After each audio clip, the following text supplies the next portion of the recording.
Hey everybody, what's going on? This is Chris Flowers with the Biz Coach Show. I'm the executive producer. We're on with the host, Eric Whitmoyer, who is the founder of My Biz Coaches and the host of the show. How you doing this morning, Eric? I'm doing excellent. How are you doing today, Chris? I'm doing fantastic. And we have on Rachel, is it Witenhafer? Witenhafer. Witenhafer, excuse me. I apologize. She is the founder of Nova Vita Marketing, and she's our guest for the show. Thank you for agreeing to come on the show. Certainly appreciate that. Let me just go ahead and just read you in here a little bit. Okay, so she's been trained by the top industry CMO who led a $13 million company. Rachel became obsessed with what makes a business thrive. With 10 years of media experience and a track record for managing high-performance social accounts, her strategic efforts helped secure $10 million in investments for her clients.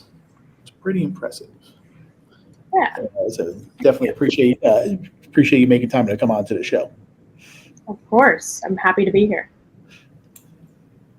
Awesome. Well, Rachel, thanks again for agreeing to be on the show, and excited of what we're going to be talking about today. So, all things marketing, right?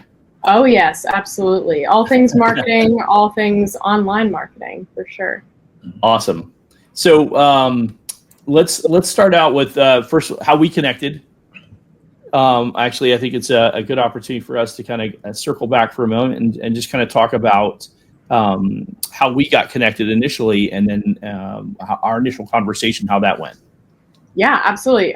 So we got connected over, I actually was doing some cold outreach to people through Instagram and LinkedIn, and messaged Eric about an offer that I have, and we met for coffee and ended up staying there, I think 2.5 hours. Anyway, he kind of ran me through his entire business model. I was talking through things. We were like, okay, well, how can we target this down? Because he has a lot of moving pieces, and ended up kind of recognizing something. And he was like, no one has looked at it that way. And I was like, perfect. That's what I want to hear. So we've been in contact since. Absolutely, yeah. Box? Is that what I'm getting? Your Eric would just talk your ear off? No, it was all me. All right, Chris. So you can go now, Chris. Kicking you off. All right. Well, I appreciate that. Yeah, and I think that there's two things that really kind of came away from that meeting for me. Was one, the level of insight that you had, the certain amount of experience that you have, but more specifically, I'm going to say the word maturity. Please take that in the right way. But there's certainly a level of understanding and maturity, and we talked about that. And I think a lot of that came from the fact that your father was an entrepreneur. And you grew up watching him run and grow his business over the years. And I believe that speaks a lot to the value that you brought to the conversation, in my eyes, in regards to marketing, and more specifically, what I was trying to accomplish, or what I'm trying to accomplish with My Biz Coaches. And even more specifically, I would say, to the degree that it is, there's a huge opportunity to really kind of dig in and help people see things that they can't see for themselves about their own business. And I think that one of the things that a good marketer can do, or a good coach can do, is help them identify, this is what I'm good at. This is, more importantly, kind of where I see my business and where I want to go with it. But when somebody else can come with the perspective that you did, and offer that insight and that third-party perspective, that I'm kind of like, oh, yeah, I didn't really see it that way. As a matter of fact, despite how many hundreds of people I've had this conversation with, nobody had presented it to me that way. So I kudos to you, because it impacted me, and it had an impact to me, and I was impressed by that. So I want to share that again. I think it's really valuable to hear that. Appreciate that. Yeah, it is really interesting getting, as business owners, we get into the weeds, and having a second party, or someone looking into your business, can be super helpful. I, benefit from that as well with other people. So. Yeah, absolutely. Appreciate that. So again, let's take a minute. Let's see, what were some of the lessons that you think you learned watching your father run a business while you were younger? Well, I think it definitely enabled me to go more towards an entrepreneurial journey mindset, seeing him deal with the risks and, look at business and be like, oh, it's may not be doing well right now. But we're going to figure it out. Having a lot of that confidence and belief in yourself was definitely something I saw in him. And then also just his marketing efforts and just being around, hearing what he would talk about with marketing, hearing with what he would talk about internally with his business. I actually worked inside of his business, I think, for 3 years, from like 14 to 17. And so hearing those things and just being around it gave me a lot of insight into business terms in general. I think gave me a big heads up with that. Yeah. Well, and I would say that you paid attention, because it was clear to me that you were not somebody. You may have only recently gotten into the marketing space from your own business perspective, but you had a maturity about you in relation to running a business. As somebody who coaches clients, I've had a number of conversations with business owners that don't have the level of competency that you do about running a business, let alone marketing for a business. So I really appreciate hearing that for sure. There's an added component there that I think is really valuable for people to hear, because I think that's, I've had conversations with marketing people that they're marketing for a business owner, but they've either only recently, or in some cases, maybe don't even actually own the business, and they're just a marketing person for a company that runs their own business. I think there's something to be said about understanding what the perspective that a business owner is coming from. It is their blood, sweat, and tears, right? It is everything they put into their business, and they're trying to identify, or maybe even better, describe for you their vision. And then you're trying to help them formulate a way to present it in a way that's valuable and impactful, and more importantly, commercial. I guess, right? So a way to generate revenue from. Yeah, absolutely. I definitely think being around a business owner and seeing the ins and outs of the stress of that, and it is your own blood, sweat, and tears. I know, talking to many people about doing marketing services, talking to other business owners, marketing can feel very risky. So I think it definitely helps me to have empathy and understanding with, well, I'm not sure if this will work. And, I have guarantees and a whole bunch of other things to back that up, because I know, one, I've seen a lot of people get burned by marketers. And two, I also know the kind of like fear. Yes, business owners are used to taking risks, but when you're relying on another person to do that risk, it's also a whole nother game. Because, business owners can be really comfortable being like, okay, well, I'm going to go do this marketing, or I'm going to take this risk, but kind of putting that into somebody else's hands, I've definitely seen and I've felt can be very scary for people. So. Yeah, I would echo that. I would quite honestly say that what you just said encapsulates what most owners are going through when they're talking about marketing. And mostly because, to your point earlier, and you said it, not me, but most of them have had some kind of less than desirable experience with a marketing company, agency, freelancer, whatever, that, they invested some dollars. And here's the other part of it. I've had numerous conversations with marketing people where they're like, well, it's just $1,500. I'm like, yeah. So yeah, just $1,500 doesn't sound like a lot from a marketer's perspective when they're doing ad campaigns with somebody who does a $25,000 a month ad spend, right? Yeah.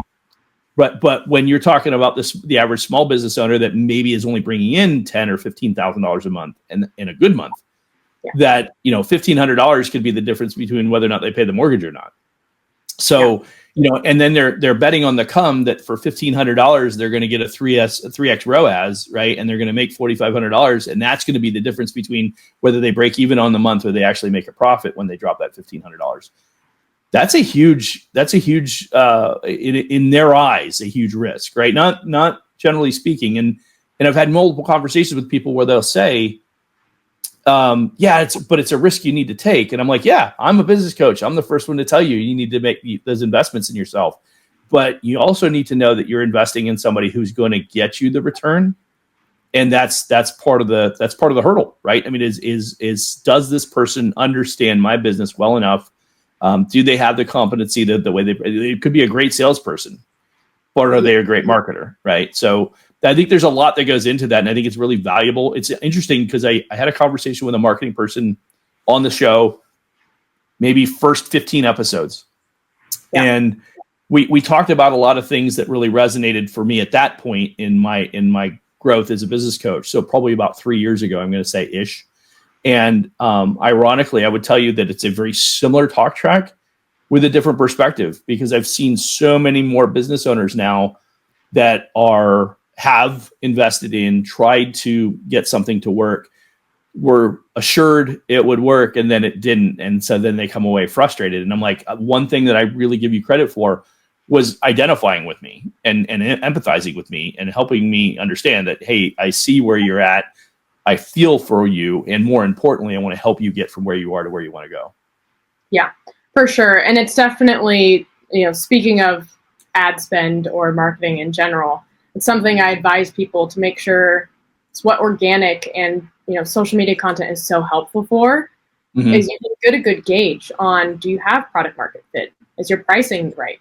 Do you identify with your target audience? And then you can put spin behind it. But it is really risky for a small business that, is tied between lots of things and has a mortgage to pay and has a family.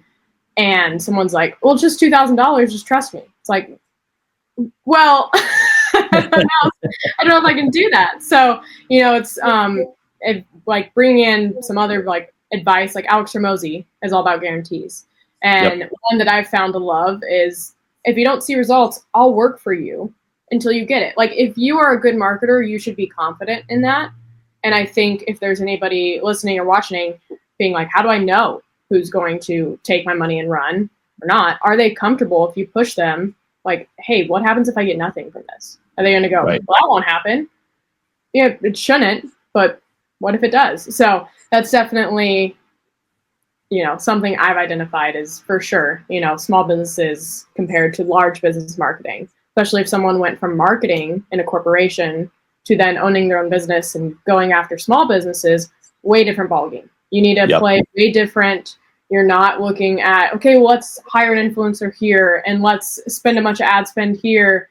You're looking at, how can we get as scrappy as possible?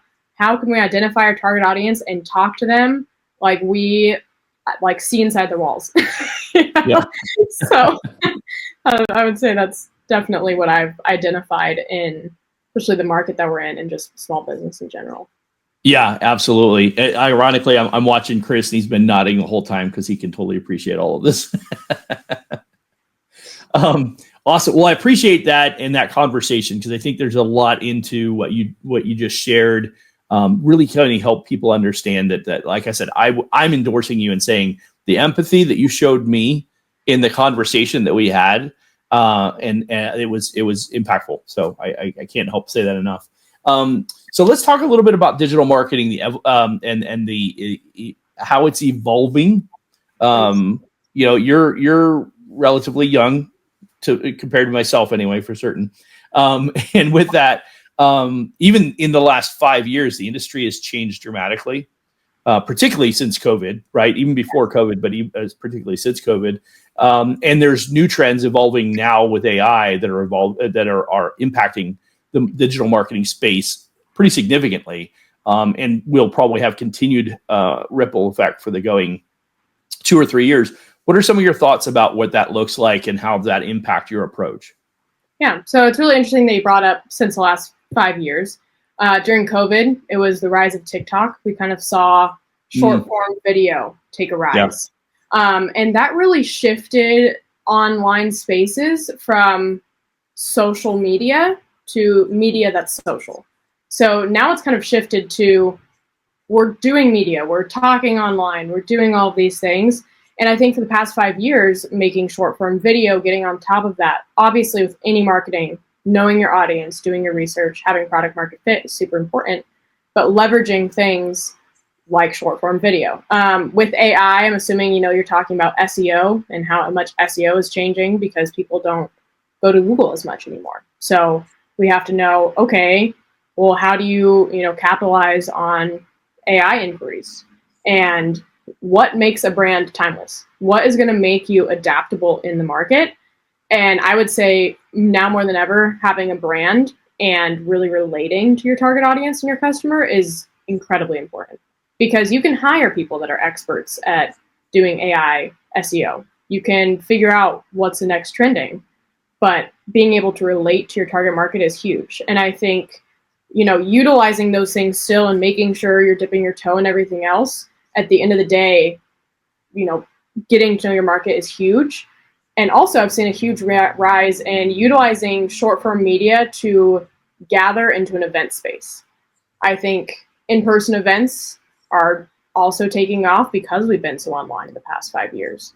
So kind of as a whole, utilizing everything we can, making sure you have great product market fit, making sure you have good pricing, good psychology to your target audience, and then doing something different, like not doing exactly what everybody is doing. And a way that I've seen people doing that is in-person events or smaller communities, stuff like that. Interesting. As you say that, there's two things that resonate with me. The first one would being the in-person events. Being that that's all I knew 20 years ago, 15 years ago, even probably 10 years ago, that was really the options. Online only really evolved about 10 years ago and then became more of a thing in the last 5 years, to your point. What do you see changing, at least from your perspective, as it relates to, because we went through the phase, obviously, COVID, where everything got shut down. Then it starts opening up again. Then people start getting their way. But I noticed there was a slow adjustment, and there still seems to be a lingering impact in that there are a number of people that found out that it's actually probably more cost effective to do online networking rather than in-person networking. However, I've seen in the last year, more people are getting out and doing in-person networking. And I think that's the human connection component that people are craving, that they missed for whatever period of time. And they're back to it. What I will identify, though, is most of the, I would say, Gen Zs that really kind of got stuck in that mix, because in their formative years of evolving, whether it was the end of high school or middle of college, when that all played out for that 3-year span of time or so that window kind of existed, they're kind of like, I don't know how to make that adjustment. I'm just kind of curious if you've seen any of that from the clients that you're working with, or any of the residual impact that I'm kind of referencing.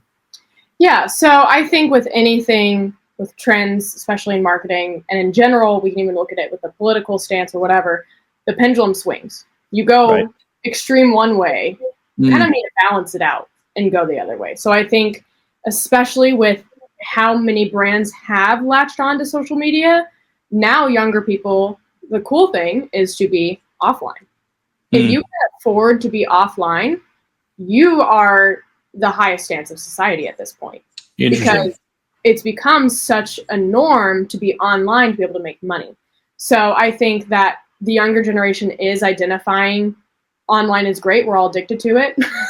That's just how it is. But also, it doesn't necessarily mean that we want to be on it. I think I've seen 10 TikToks in the last week of Arizona younger women saying, where are we meeting in person?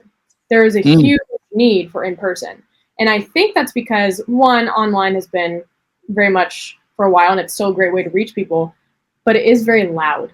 There's a lot going on online. There's now AI that makes it easier to create content. So that makes the market more accessible, which means it's getting flooded.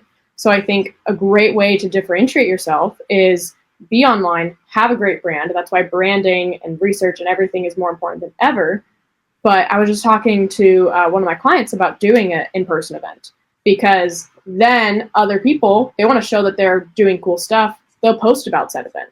Now you have referral marketing for you online as well. So it kind of goes together. And I think that it's definitely been a struggle for Gen Z to be offline, but there's a want for it. And things will still bleed into online, but I think that there is a big want and need for people my age, and even, I would say, somewhat millennials and Gen X, to be like, wait a second, I'm not really super happy what's going on in my life right now, because I'm just kind of scrolling for hours. So that's what I've identified in the market, and definitely what I am helping my clients leverage is standing out online and incorporating as many other avenues that we can. Awesome. So that means there's still hope for us, Chris. There's lots of hope. There's lots of hope. My opinion is, you need to be online, but diversify yourself and there you go. Appreciate that. Great insight. I think that's really valuable, particularly as things, and you'd reference the AI impact of just the amount of noise that's online. And I think that'll play itself out too. I think that at some point that'll kind of stabilize at some point, and we'll get somewhere where that is a little bit more manageable. But in the short term, it is a lot of noise. And the one piece of advice that I give our clients is don't stop just because there's a lot of noise, because the one thing is true of marketing, regardless of the 40 plus years, let's say 35 years I've been in business, the one thing that I've always known to be true, and I've proven to myself over and over and over again, consistency is king over everything. Yes. Consistently showing up on a regular basis over and over and over is king more than anything else. Was that Chris? I would also add to what Rachel was saying too. It's almost like, in lending, I talk to a lot of clients, and, diversifying revenue streams in your business. So you could diversify streams of marketing. Don't just rely on, one particular stream. So like I said, you're getting the best of both worlds.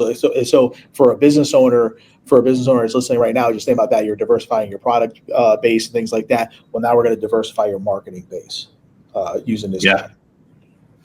Great Well, point. and that's also a conversation from, if you own your media, that's why email lists and in-person communities are incredibly valuable. Instagram, take Twitter, for example. It got bought out. A bunch of people exited from the platform. That could happen in a second. So if your main marketing or TikTok got banned for, a day, but if it got banned for longer, some people built their entire businesses on TikTok. So what happens when your entire marketing strategy was just TikTok? You are dead in the water, and it's not in your control. And that's a risky place to be in business. So I think same thing like clients. If they have one customer, they're concentrating on one particular customer. Their customer concentration is not well. What are we going to tell them, Eric? You got to diversify your customer base. Yep. Because you lose that one client, you're toast. Yeah, for sure. Agreed. Awesome. Okay, so let's see. Tell us a little bit about. I got to ask this one. Nova Vita. Did I pronounce it correctly? Okay. Yes. So where'd the name come from? What's the meaning to you? How did that come about? And a little bit of background on that. Yeah. So actually, the name means a lot to me personally. I think when I was 12 or 13, I found a word called novaturient. It was like on some Pinterest board. It's like, here's a super fancy word. I don't know, but I kind of identified with it. And novaturient means desiring or seeking powerful change in one's life, habits, and circumstances. So it just means transforming your life in every way possible. And I really identified with that. I kind of, was just like, what? That's what I want my life to be. So when I was thinking of business names, I was like, okay, well, novaturient is an awful business name. Sounds kind of like a gross word. And it is of Latin origin. So I was like, okay, how can we still take that Nova, because it does mean a lot just to my life and to me. And, so I started researching everything else that means transforming in Latin. Nova Vita means new life. And why I started marketing was to help people change. It was either being a neuroscientist or a therapist or being a marketer, which is really funny. But I was like, you know what? I could be a marketer with a lot less debt in school. So we're going to go that way. But I genuinely, and it sounds so cheesy, but I genuinely love helping people change. I've gone through a lot of change in my personal life. And I think that guiding people through that, helping people be who they want to be long-term is like my life purpose, my mission, what gives me joy. So I landed on Nova Vita. One, I just like the sounding of it. I love different letters in business names. I think if you can utilize something that's a little bit more eye-catching than normal language, you're going to, it's like a little bit of an edge that you can use. So Nova Vita means new life. And I like to give brands new life. I'm Italian, so I knew what that meant. He's like, I knew all that. Yeah. But no, your background, that origin, the whole origin of it, that's incredible. Yeah. So awesome. I appreciate that. And so let's. So you give companies new life. What is it that you believe separates you from other marketing agencies? Yeah, I would say obviously there are other fantastic marketing agencies in the Valley and lots of things, but I have seen a huge reliance on media. Make everything look pretty and you're good. Yes, creative can be absolutely killer. However, it's also expensive. One.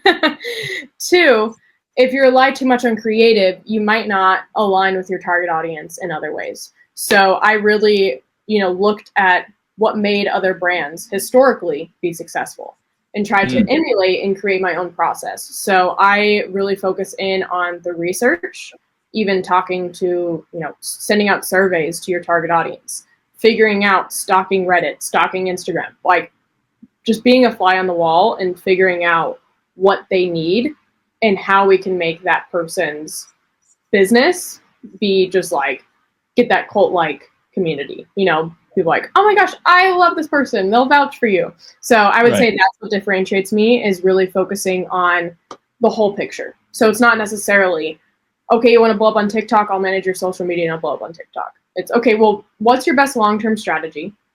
How can you relate to your customer? And how can I make that happen? So. Awesome. Appreciate that. That's exciting. When I think through, again, our conversation and, think through, some of the key takeaways that I got, the one thing, and I, again, was impressed with, you weren't latched into any one focus, and you were actually looking at all, at least multiple disciplines to kind of say, there's some opportunity here, there's some opportunity here. The other thing, I didn't give you kudos for this, and I wanted to in the beginning. You stalked me. Which, you actually did your research, which for me is I think really important to, as a business coach, I like to go out of my way to do research on my client before I meet with them, so that I can actually come to the table with solutions before they even start the conversation, because I've already identified some of their opportunities. And as you know, we do a little bit in the marketing space too, more so from here's where you're missing and here's some opportunity. Now you need to talk to my friend Rachel and have her work with you on your marketing strategy or whatever the case may be. But the low hanging fruit is the really obvious stuff, because what we focus on is immediate ROI. How can I immediately make an impact for you? And I'd say that for us as business coaches, that's our primary thing. It's what's the low hanging fruit? What's the immediate ROI? But when we get into strategic, this is the platform you should be on. This is where you should be focused. You need this combination of these three things working together. I can speak to it to a certain degree, but it's not my genius, right? And so that's why we rely on people like yourself, and why we're constantly looking for people like you who have that kind of insight that we can make that introduction to our clients, because that's what we know our clients need. Yeah. I also saw, thank you, first of all, but to that point as well, I would say what differentiates me is I don't try to know everything. I have local partners for ads that are fantastic at ads. I have local partners that do video that is killer video. Like you want a good video, you want a commercial, I can get you the best commercial in the Valley with the people I know. So I think I also saw, especially in the agency I worked in previously, it was, oh, you want this? Okay, we'll figure it out. And it just hurt other people. So I think, being able to leverage, if you tell me, well, I need SEO and I need ads, I can go, okay, well, I can manage it for you. If you don't want to worry about it, I can manage it. Or you can work with them, but let's implement your entire strategy and go from there. But yeah, so I would throw that in a little bit as well. Appreciate that. So let me ask you this. What are some of the biggest marketing mistakes you've seen by small businesses? I would say distraction, being incredibly chaotic online. And then secondly to that would be cheapening yourself.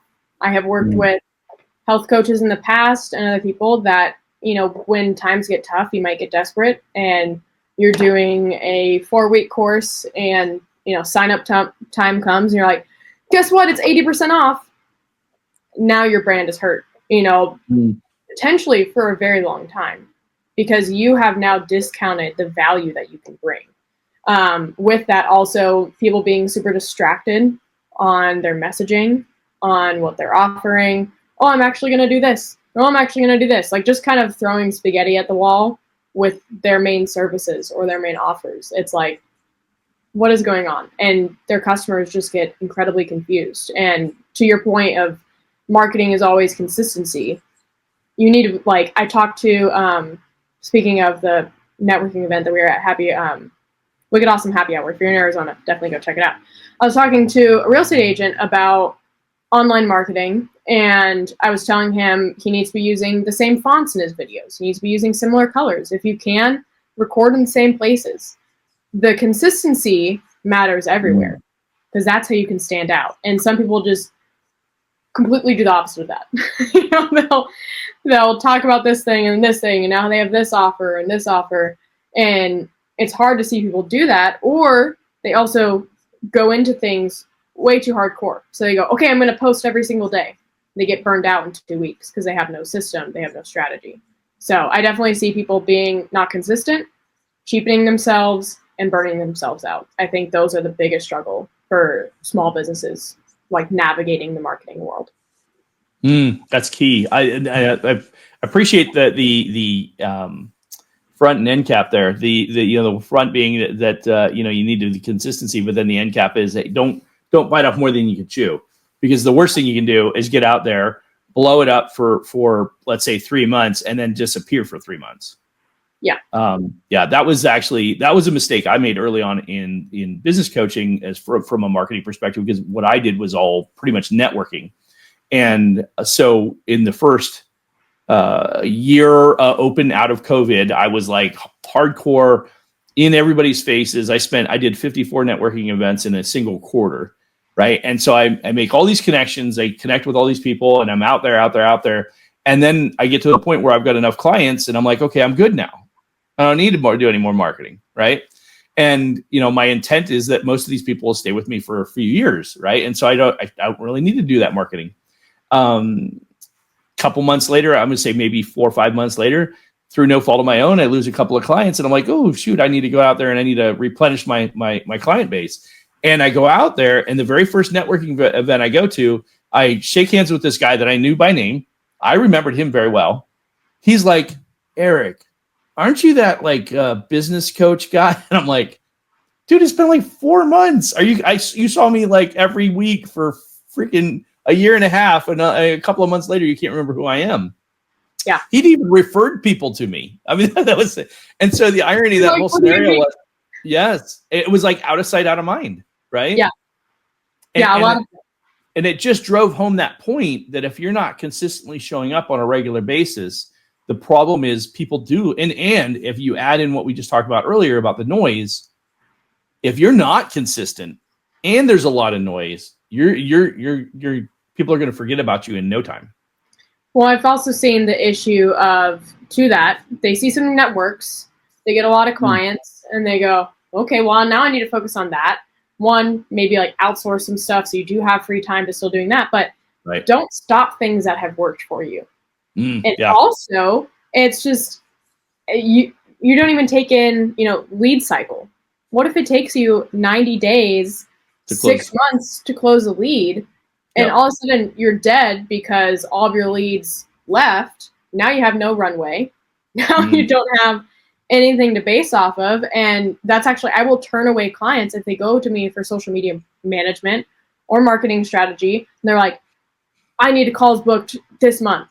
I'm like, if you need calls booked this month, you send 100 outreach messages a day, and then you can get your calls booked this month.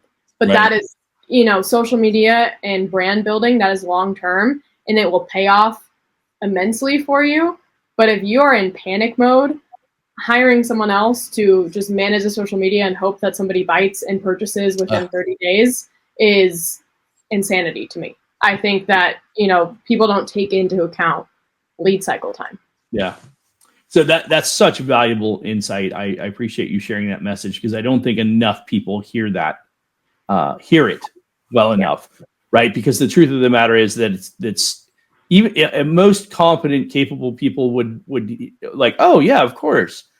But in that moment of distress and frustration, you're just like, I need somebody to fix this now, and let me go pay somebody to fix it. And then that, to your point, it absolutely doesn't work like that. No. I did have somebody that I was doing coaching. I will do coaching if people can't afford full-time services. And she was like, we had 500% increase in engagement from 3 coaching sessions. Huge, like huge difference in the post that she was getting after and the post before. She was getting 20 views per post. And for the 4th session, she was like, I really need a college book today. And I said, okay. Have you looked at who liked your last post? Have you sent them messages? Have you have you been in their face? Have you been converting? And she's like, well, I don't really like doing that. And I had to be honest with her, and I was just like, I can't help you. I can't guarantee that someone's going to see one post and then bite. You have to be eventually, online marketing, and hopefully pretty quickly. I would say within 90 days, it's usually the lead cycle. You'll have people coming to you. But if you need money, you got to be the shark, and you got to go after them and be like, this person liked my video about health coaching and this health problem. Let me message them. Let me send them a video of my face so that they're more likely to respond to me, and let's get them booked. But she didn't want to do that. So it's just a matter of what's your immediate issue, and then making sure that you build a consistent system so you don't end up burning your runway and you're, oh no, I have no more clients, and now I need to go panic and go to networking events and do outreach. You need a brand that does it for you consistently. So right. Yeah, great points. As you mentioned that success story, do me a favor, share one of your favorite success stories you're really proud of. I would even though she didn't continue with the coaching, I would honestly say hers, or there was a lot of accounts that I managed inside of the agency that were dead accounts. They bought followers, or, they were once popular at one time. I think I increased from someone's dead account. We got them from, I think it was like 300 views consistently to 7,000 consistently. Wow. And recovering a dead account like that can be pretty hard. So I think those are definitely some of my favorite, because some people just don't want to start new. They like seeing that 30K followers, even though they're getting 2 likes on a post. So that's one. And then definitely that person's video. She was getting 20 views per video on Instagram. I honestly had never seen that from a non-bot account. She was not relating to her audience, none of that. I had her go through and fix kind of the tonality with how she was speaking to camera. She was talking super robotic to the camera and going really information-based. So I had her talk to like a friend, had her, incorporate storytelling, because that's huge, especially in coaching, showing up online. And that first video that she posted with me got 500 views, 20 likes, and I think 7 comments. And so just the stark difference was like, okay, we're on track there. That's a huge difference in what you're doing. So it can sometimes be simple fixes. And also it was just nice to be like, you can fix it pretty easily. If you stay consistent and you can see what's wrong, then you're good to go. Absolutely. You'd mentioned earlier we were talking about the storytelling. Yeah. And I had a note here to remind myself to ask you about the brand story. So between those two concepts, share a little bit about what your process is in identifying with a client. One, what's the brand story, and then how to effectively tell a story. Yeah, absolutely. So I would say, like I've said a couple times, it all starts with research. So really talking to the business owner, seeing why they started. I think every single business should have one video from the owner of why they started. I think that should be top of post. That should be huge. Unless you're going B2B and you're super corporate and it's like tech, but still, even that can be super impactful.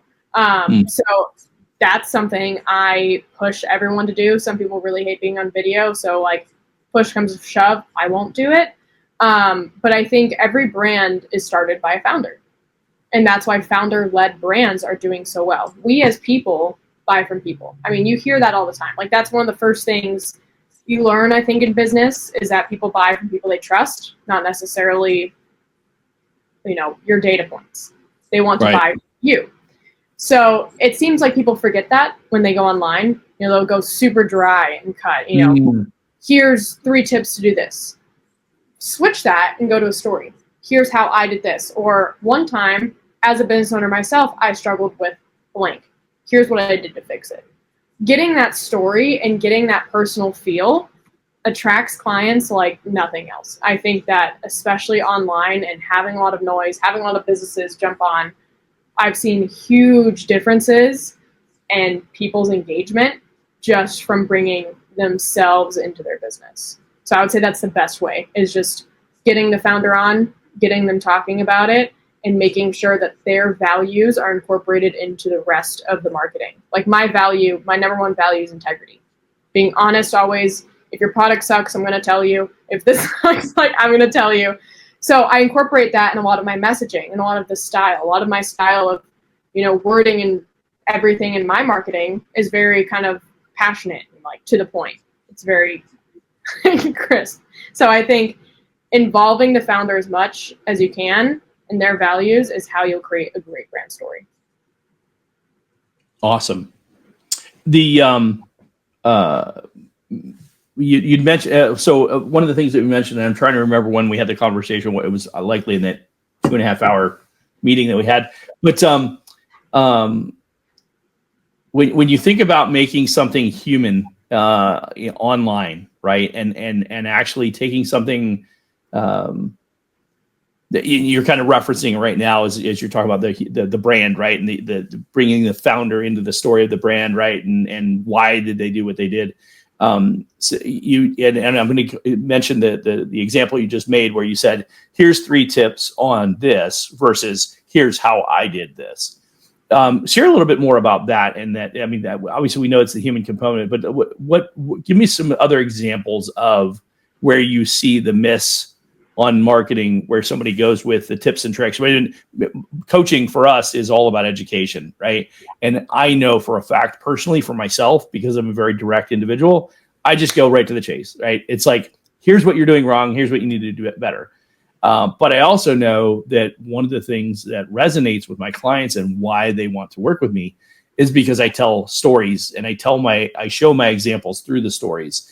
And those stories resonate more than the facts and the concepts and the figures and for me, it's data points and things like that. But for most people, it's more a human connection.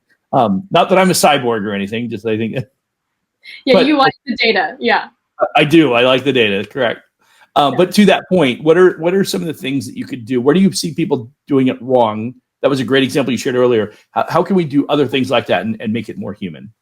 Yeah, so I think especially with how much we've evolved to AI, making things more human is more important than ever. I would say don't focus so much on perfection. Put things out there that, yes, create great brand recognition, needs to have a certain level to it, but especially on, let's say, for example, stories. Stories is a great way to be human to your audience. So if you're doing a founder-led brand or you're a coach, posting on your story is the number one way to make people feel connected to you. The other day, I think I was scrolling Instagram and I saw a hotel's post.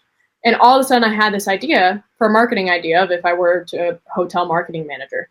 And so I was laying on my couch, down, not on, and I just pulled up my phone and on my story, I just said, if I were a marketing manager of a hotel, I would put a sign in every room that said, if you like to create a content, piece on your stay here or the hotel, your experience, and we'll give you a free drink. That was just a random marketing idea that I had. But I just shared it. I don't remember what I was wearing. I don't think my hair was done, nothing. I was laying on the couch and my phone's up here. That's a great way to just be human. Yeah, I'm not looking awful or whatever. Things are still cohesive, but I'm not okay, here's the number one thing I would do if I was showing up authentically. And if we're talking about, say, LinkedIn posts, because I know that's a lot, where coaches are, that's where you are, it's where a lot of people grow their brand, making sure you add some messy grammar in there, or, keeping some words that maybe aren't used in a formal setting.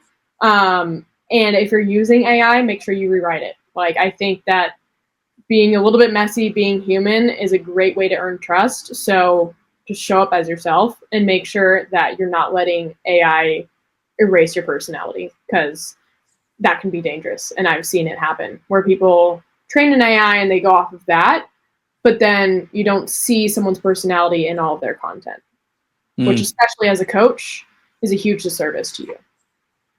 Yeah, great point. Because in many cases, that's I often the differentiator between the who somebody wants to work with, right? Is the personality and the style of that individual. And if it's lost because it's all corporate jargon or corporate speak or whatever you want to call it, it doesn't resonate the same way as it would if it was, me going off at the cuff. Everyone always says business is not emotional, but I actually think most decisions in business at the core are probably made from emotional reasons. And I don't think anybody would want to admit that, but the core of what hits is that emotional resonancy. So to also the point of making your brand more human, do your research on your target audience, but don't just think of all the data points you can show them. Figure out their core emotional hurts. If you are a health coach, it's like that person's probably worrying about how they're going to run around with their grandkids, or are they going to die before their spouse? Like, those are really heavy hitting topics that, especially if you have any personal stories, if you have a client story, if you have a personal story, talk about those things and people are going to be like, oh my gosh, I need you. They're going to be running to you, because they're going to be like, are they talking to me? Right. It's funny you say that, because there are two thoughts I had on what you just said. The first one was, I constantly remind my clients that my coaches, and my clients, depending on who it is that we're talking about. But they need to, when they're sharing their message with somebody, they want somebody to read their copy or hear their video and be like, I think they meant that for me. Yeah. I said, when you land like that, that's when you really hit the chord. And that's when you've moved past all the logic, straight to the heart, and you landed in a way that it's like, oh, if I do this, this is the person I'm working with. Because they just hit me in a way that I feel, and that goes back to what I said to you earlier in the very beginning. I said that you were empathetic. I felt like you truly understood where I was at and what I was dealing with, and what, based on our conversation and everything we went through. And I think that that's really important, because I think that's a missed opportunity, which is not easy to do, right? I mean, it's like to your point, if you do your due diligence and you understand the person you're talking to, and you can empathize with them, because I think that's where it really comes down to, is if I can put myself in your shoes, and if I can do that in a way, because I've lived that experience, now I can totally relate to you, and I feel the way that you feel. Now when you feel heard, right now that's when you want to listen. Yeah. The challenge is everybody's talking, but nobody feels heard, and until somebody feels heard, they don't want to listen. I think that opens a can of worms with marketing and business owners in general. And I've done it where you start out, and owning a business is hard. You got to do, whatever you can.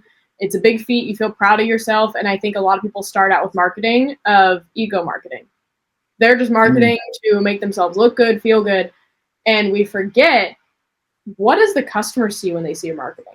I think that's my biggest advantage for marketing in general. Is I have, I think 8 years of customer experience, like solutions. I was a bartender. I did the business with my dad. I worked at a gym. Like, I was in a lot of customer facing interaction. Yeah. And I got really good at thinking, what is the other person seeing? So the biggest hurt that I see in people's marketing is the owner just thinking about themselves and thinking about getting money. And they're not looking at their brand from a consumer perspective.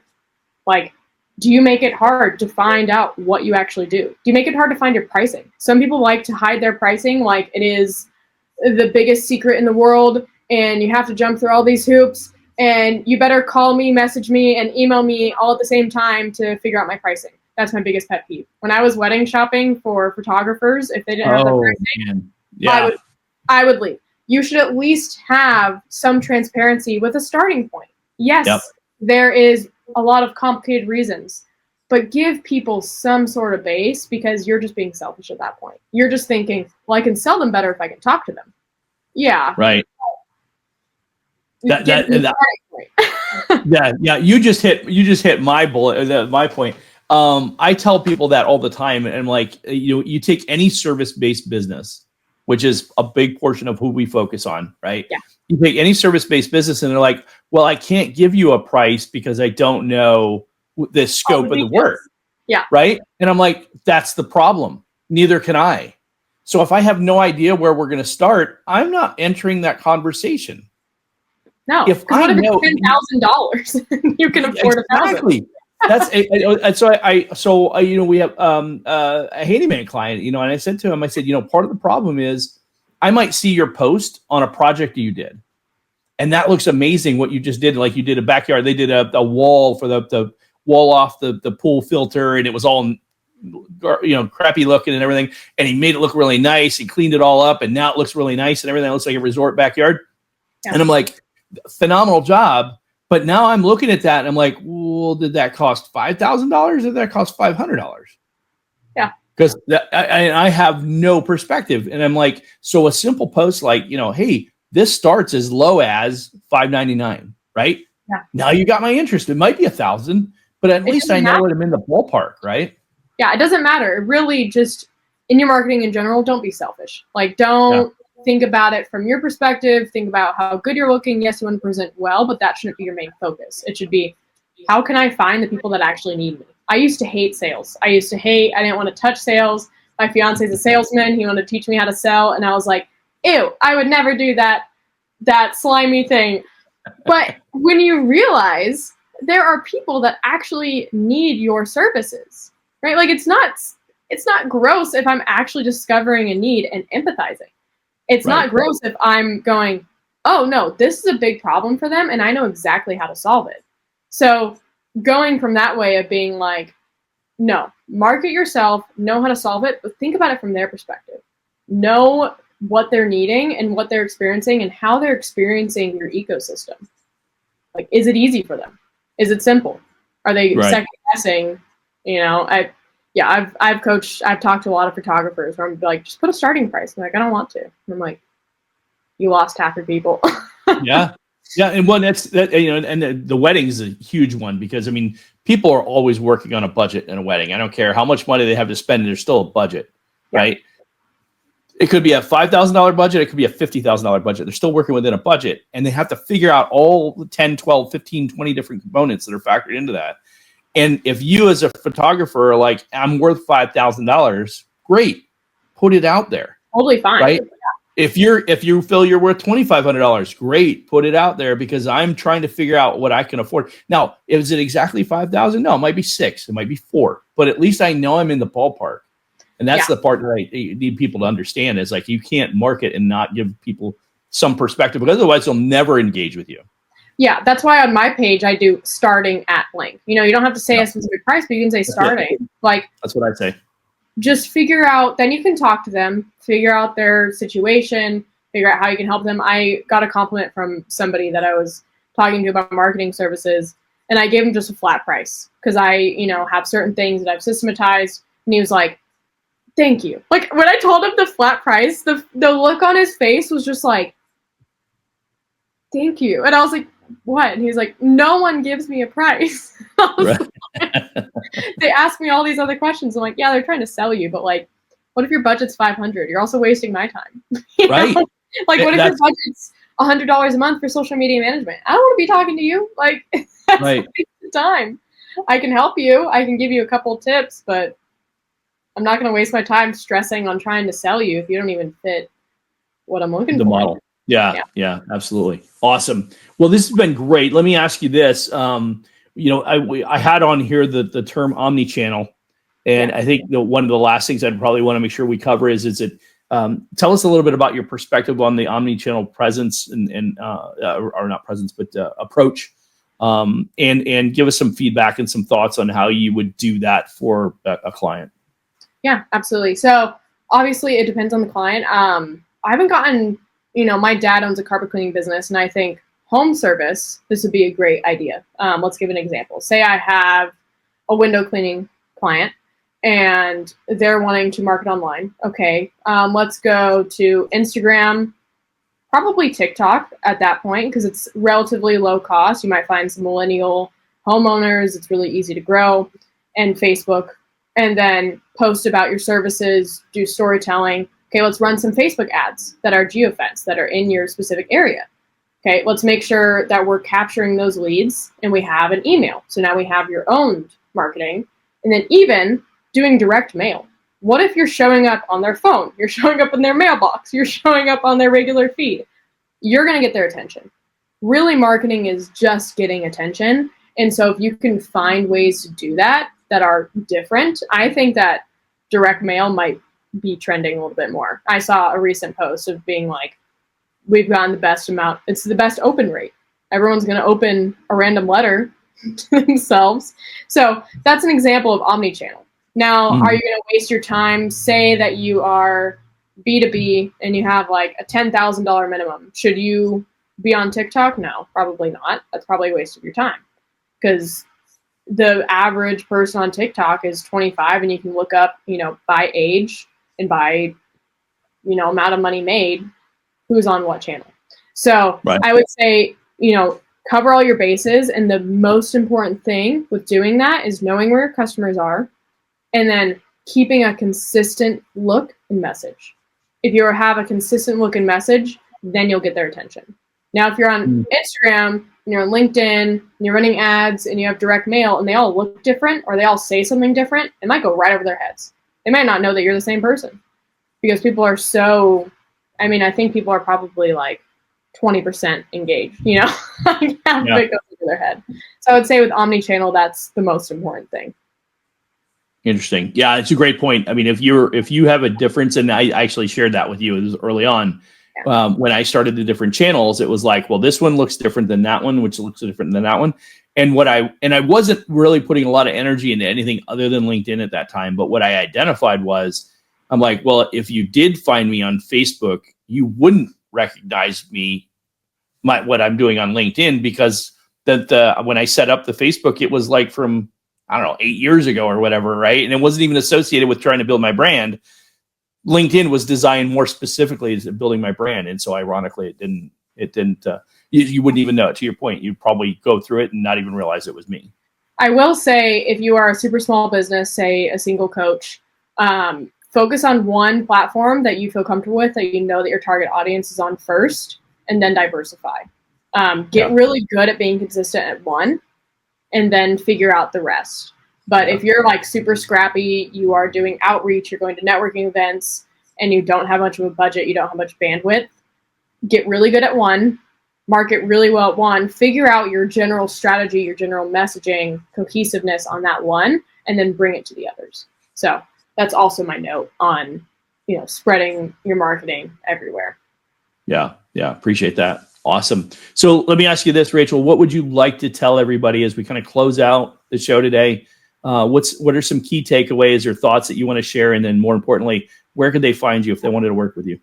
So I would say the biggest takeaway would be making sure that you are knowing your audience, and then really being consistent in your branding. Find one color to go with. Honestly, I think that is a huge difference in things, is market with one color. I know a woman, I think you talked about her, Maureen's marketing. She does a bunch of stuff. Her main color is blue. She puts it on all of her captions. It's inside of all of her media. And so it creates brand recognition. So know your audience, keep one thing consistent, and know your messaging. Awesome. Appreciate that. And then where would you encourage people to find you for being able to connect with you? Absolutely. I would say I'm on Instagram the most. I am on everything but there, and then my website, NovaVitaMarketing.com. Those are the best places. If you want to connect, Instagram is definitely where you can kind of stalk me the most and figure out all of my offers and things. So those two would be the best way. Awesome. Thanks, Rachel. So thank you again. I really appreciate you being here today. Phenomenal call. Enjoy talking to you.